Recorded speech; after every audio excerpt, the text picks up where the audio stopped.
Hey everyone, welcome back to the channel. If you're into real, raw stories that hit where it hurts, you're in the right place. Make sure to hit that like button, subscribe, and drop a comment down below. I read them all. Now, let's get into it. I used to believe that every marriage carried its own kind of chaos, that maybe we were all just experts at concealing our issues rather than facing them. But eventually, I had to face the harsh truth.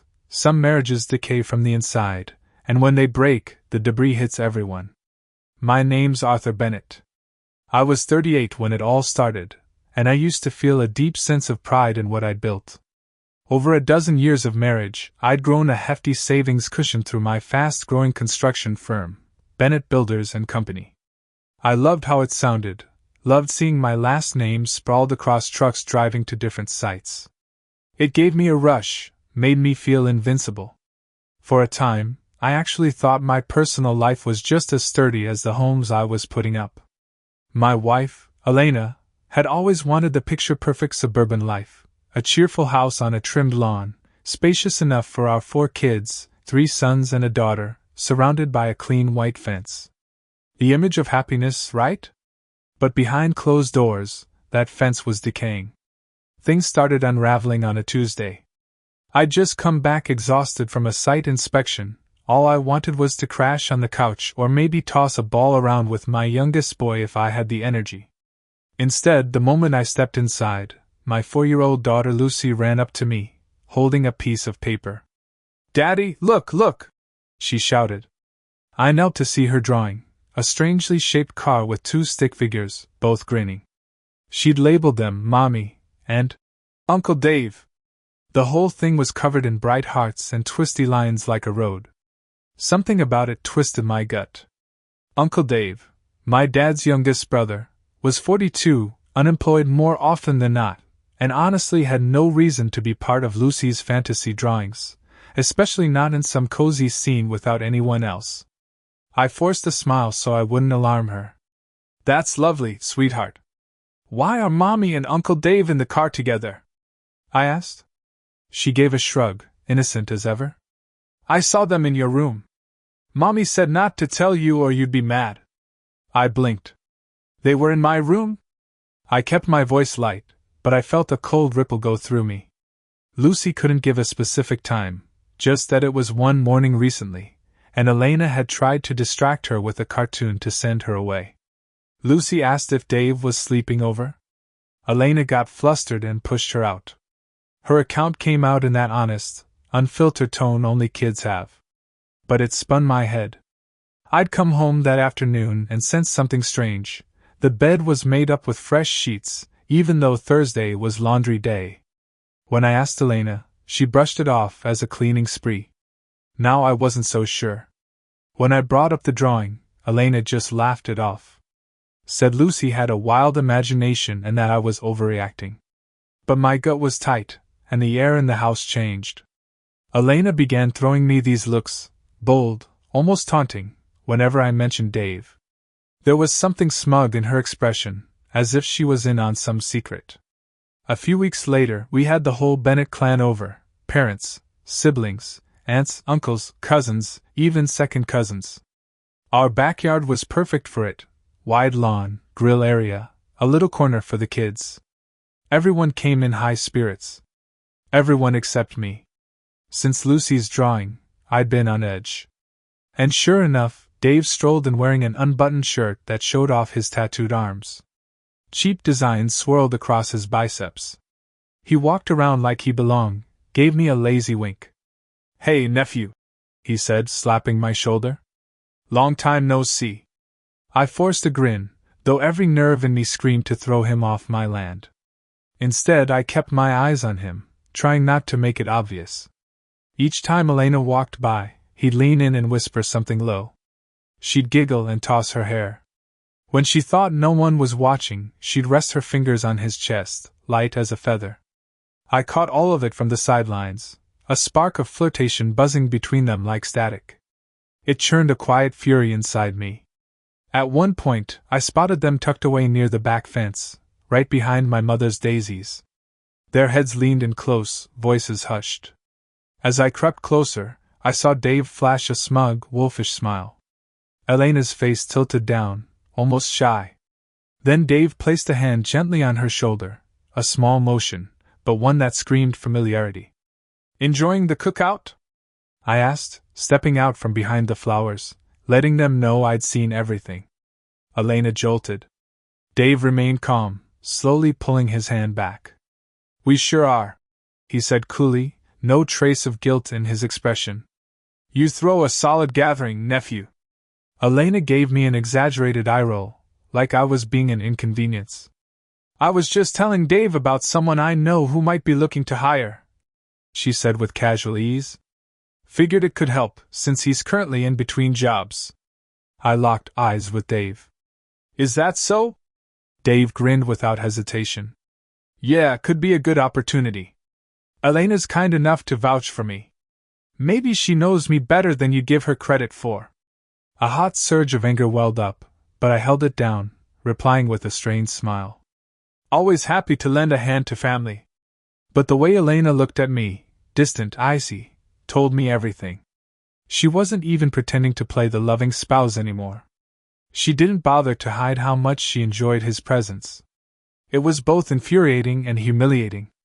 Over the next week, I battled with the possibility that I was just being paranoid. But Elena made it worse. She started arguing over pointless things: the hours I worked, how I talked, even how I folded shirts. And her phone? It was practically glued to her fingers. If I got too close, she'd snap. "Respect my privacy." One day, she slipped up. "Oh, Dave came by this morning," she said casually. "Stopped in to grab that black jacket you never wear. I told him it was fine." My jaw clenched. Why would Dave show up at 10 a.m. on a weekday for a jacket unless Elena had invited him in for reasons that had nothing to do with clothing? Suspicion gnawed at me. I went to my neighbor, Ralph Walker, who had a security camera that partially caught my driveway. Told him someone might have been sneaking around and asked if I could take a look at his recordings. Ralph agreed, certain it was nothing. But what we saw proved otherwise. Footage from 3 mornings earlier showed Dave pulling up at 9:52 a.m. in some borrowed car. He strolled up to my front door with that same cocky swagger from the barbecue. A few minutes later, he leaned out my window, not in a jacket, but in one of my black shirts. He raised a glass, half full of something, and gave a cheeky salute straight at the camera, like he knew someone might be watching. Then he vanished back inside. He didn't come out again until 12:47 p.m. 3 full hours. He strolled out like he owned the place, black jacket draped casually over one arm, the same one Elena had mentioned. He looked far too pleased with himself, like he just spent the morning in a spa. To top it off, he uncapped a bottle, my whiskey, and took a swig before driving off. "Looks like I found your prowler," Ralph muttered, uncomfortable. I mustered a tight-lipped smile. "Thanks, Ralph. Really appreciate it." But inside? I was boiling. Dave wasn't just screwing around with my wife, he was taunting me. Wearing my shirt, drinking my booze, swaggering out of my house like it was a cheap motel. That night, I showed Elena the footage. She watched in silence, lips drawn into a hard, unforgiving line. And then, shockingly, she laughed. "You're delusional," she said, rolling her eyes like the evidence meant absolutely nothing. "If you'd been a real husband, Dave wouldn't have to step in and fix things around here." "Fix things in our bedroom for hours?" I asked. She raised an eyebrow, daring me. "Think what you want. You never trusted me anyway, have you? Always off chasing deals, talking about how successful you are, while I rot in this house. Dave notices me. Maybe that's what I actually need." There it was, her ice-cold admission. She welcomed his attention. I wanted to break something, scream, throw every dish in the kitchen. But I didn't. Instead, I looked her in the eye and told her I was done playing dumb. That I'd get the truth, all of it, no matter what it took. I'm not a man of empty threats. After the rage settled, I realized I needed irrefutable proof before doing anything drastic, like starting a divorce. So I turned to a private investigator named Cardona, A guy my friend used during his own hellish breakup. Cardona dealt with these kinds of affairs all the time. He didn't sugarcoat. No promises, he told me. But if they're sneaking around, we'll catch 'em. And within days he delivered. Photos. Lots of them. Elena and Dave meeting at a grimy little roadside motel about 10 miles from our house, usually mid-morning or early afternoon. The shots were disgusting. Dave's beat-up car in the lot, Elena slipping into room 108 with dark glasses, Dave holding the door open like a gentleman escorting someone to ruin. The time stamps made the pattern clear. They'd stay for over 2 hours every time. My reality flipped on its head. I remember holding onto the chair for balance, knuckles tight. My first emotion wasn't sadness, it was vengeance. I'd been made into a joke. Betrayed by 2 people I trusted most. Elena, with her smug, icy attitude. And Dave, walking around like he owned everything, even my clothes. They had gone too far. That same night, I called my sister Tori, the one person in the family I could count on. I told her I wanted to host a dinner, just the adults. I needed everyone gathered. She hesitated, but agreed, and offered to host it at her place. We arranged for the kids, mine and hers, to stay at our parents' for the evening, far away from the disaster I was about to drop. Tori's dining room was warm, familiar, but that night, it felt like a courtroom. My parents sat there, clearly puzzled as to why they'd been recruited to watch the grandkids. Aunts, uncles, cousins, everyone around the big oak table. Elena and Dave came in separately, which was funny, considering they usually tried to act distant at family events. Dave arrived fashionably late, flashing a smug smirk. Elena wore a figure-hugging black dress that made her look a decade younger than she was. She sat next to me like she owned the place, barely acknowledging me. The conversation was unbearable, small talk masking a thick, unspoken tension. My father kept glancing my way, his eyes full of questions. I stayed silent until the food came out, roast, potatoes, something Tori tried to keep neutral. She looked at me more than once with a silent "Are you sure?" in her expression. I nodded, then finally picked up my fork and tapped the side of my wine glass. "Everyone," I said. "I need a few moments of your time." My throat was dry, but inside I burned with resolve. "Thanks for being here. This isn't just another family dinner. I have something I need to show you."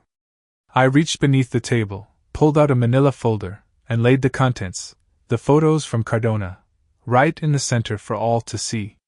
The room went still. Then came the gasps. The pictures were crystal clear. Time-stamped, no room for excuses. Dave and Elena, caught entering and leaving a motel room in broad daylight. My mother covered her mouth. My father went sheet white. Aunt Sylvia mumbled a horrified, "Oh God!" Elena's response? Pure arrogance. She scoffed, crossed her arms tight against her chest. "You're unbelievable, Arthur. Spying on me? Invading my personal space?" My eyes locked on hers. "Personal space? You're having an affair with my uncle." Dave cleared his throat, scowling. "You hired someone to follow us? That's pretty low, nephew. You've always been a control freak," she snapped. My father slowly stood, his voice quivering. "Dave, is this true?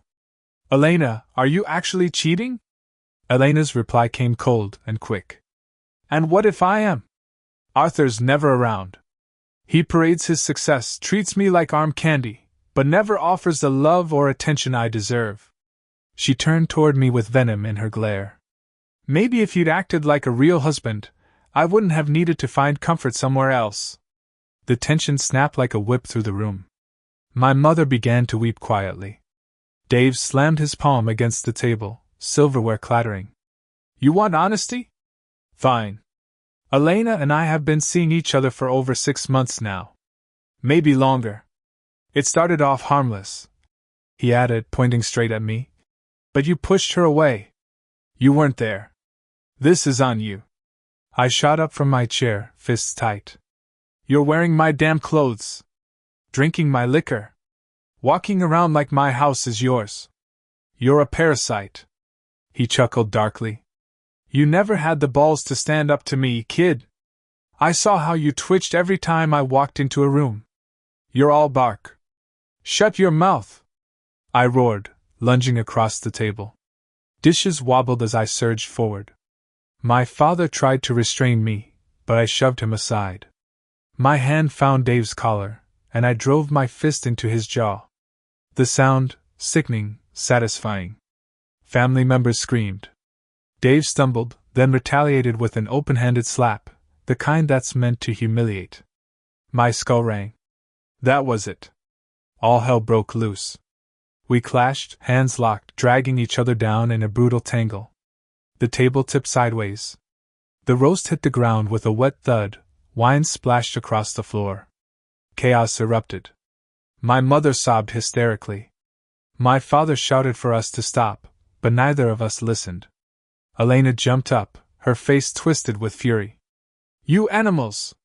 I'm calling the cops! She fumbled in her purse and pulled out her phone. Dave spat blood, slipped from my grip, and slapped me again, this time with theatrical flair. Rage and shame surged inside me like acid. I grabbed him by the front of his shirt and rammed him into the wall. My father clawed at my arms, trying to separate us.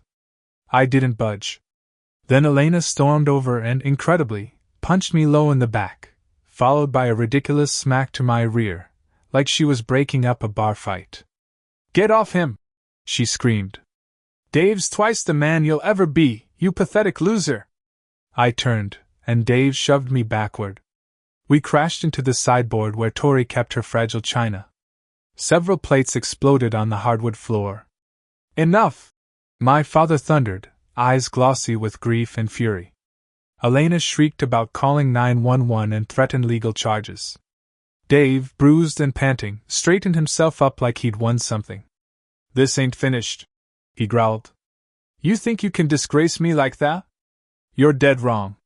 He spat near my shoes before grabbing his jacket off the chair. I stepped back, breathing heavily, blood trickling from my lip. Tori slipped between us, putting a hand on my chest. Let him go, she whispered. Dave stormed out. Elena trailed behind him, hurling insults over her shoulder. You want war? You've got one.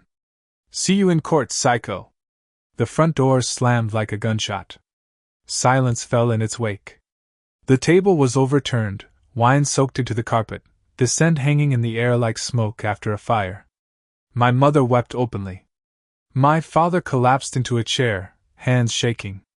And I stood there in the center of the wreckage, lips split, fists trembling, feeling a sick blend of victory and venom. In the days that followed, Elena vanished from the house. She ghosted my calls, occasionally tossing vague threats in text form.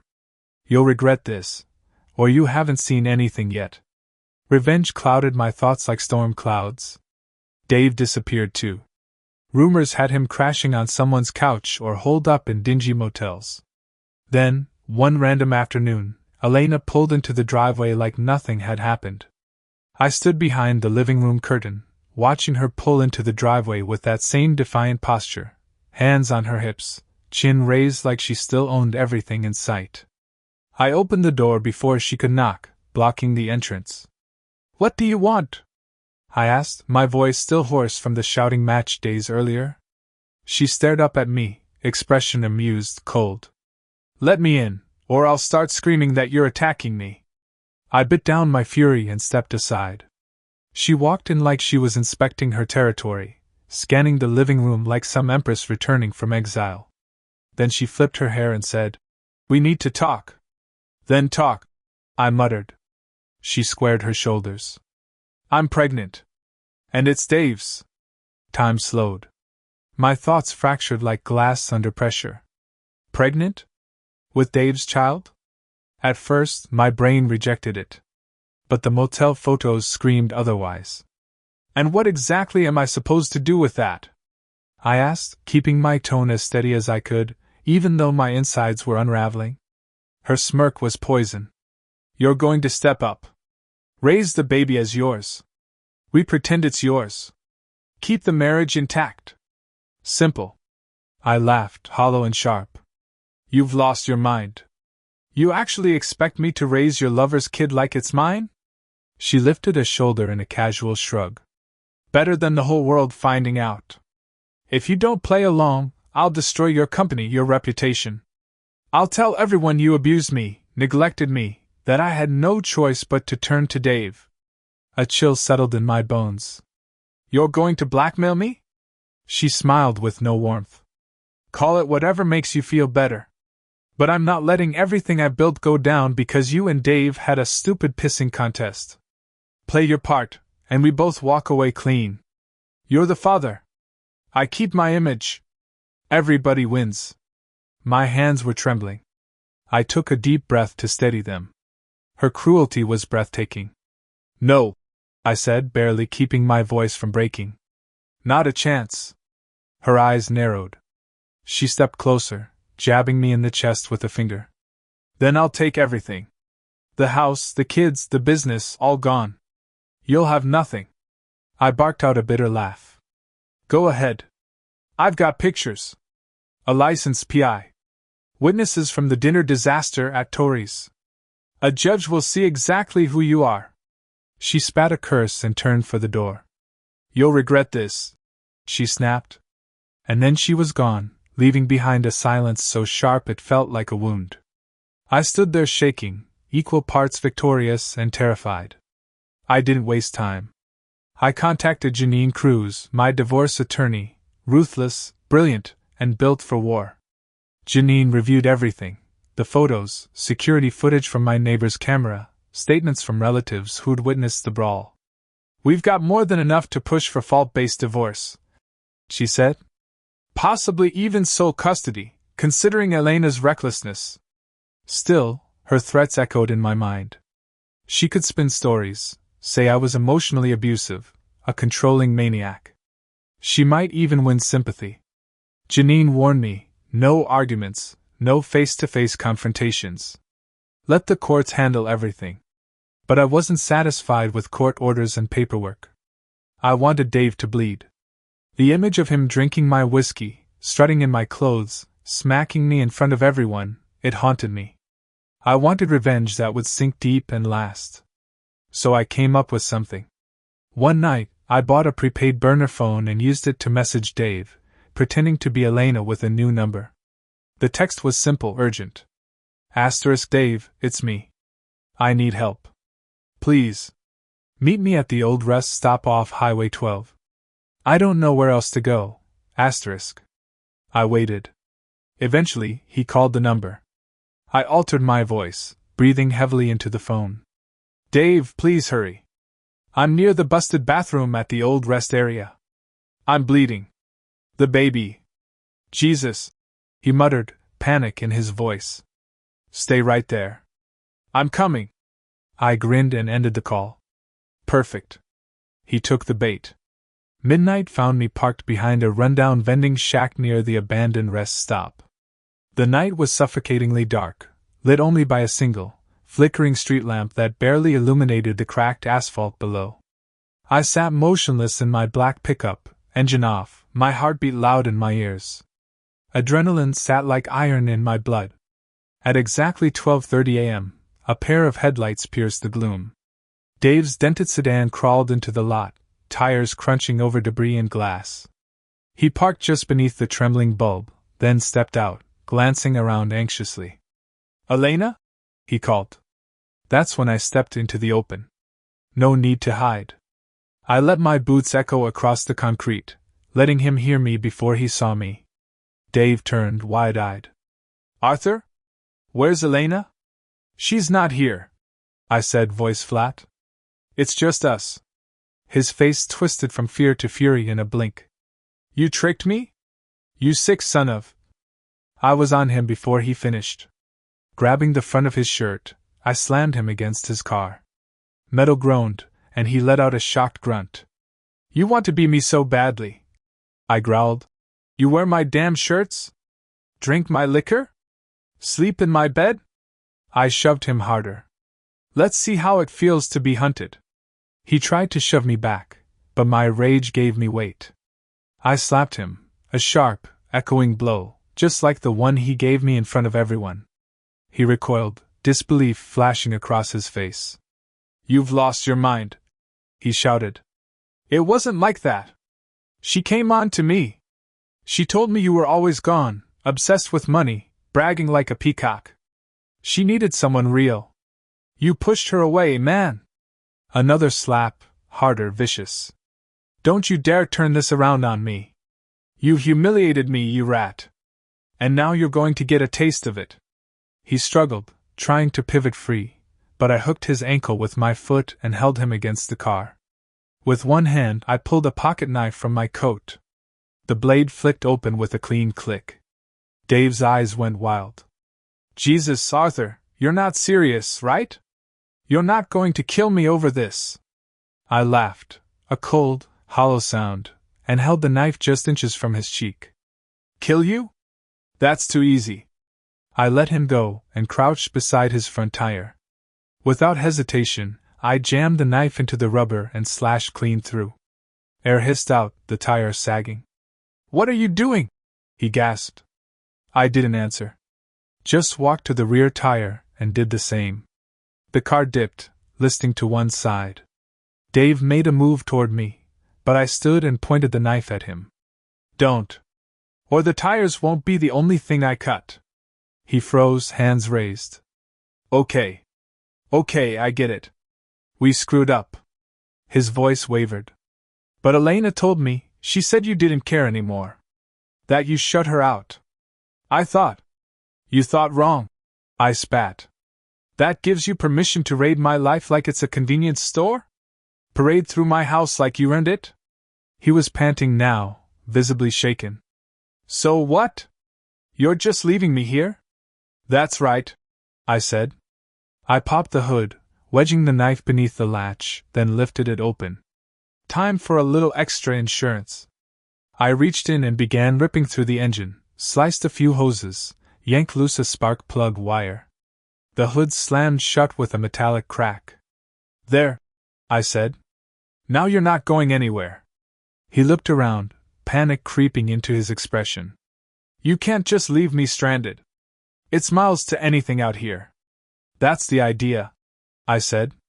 "Gives you time to think about what it's like to lose control of everything." I pulled his phone from my pocket, already stolen from his jacket, and tossed it into the tall grass. "Start walking, Dave." He stared at me, trembling, lips quivering with rage. "You're a monster," he hissed. "You think this makes you better than me? You're just as broken." I paused, tilting my head. "No," I said, stepping back, the cool air hitting my skin. I'm worse, when I need to be." Then I turned my back on him and walked toward my truck, leaving Dave standing alone beneath the dying light of the rest stop, his sedan wrecked, tires shredded, future unraveling. I drove away, heart pounding, not feeling a shred of guilt. Let him sit with it. Let him rot. From that point on, everything accelerated. The paternity test came back. For a brief second, the world narrowed, and I couldn't breathe. Was it possible Dave was Lucy's father? Had the affair started even earlier than I thought?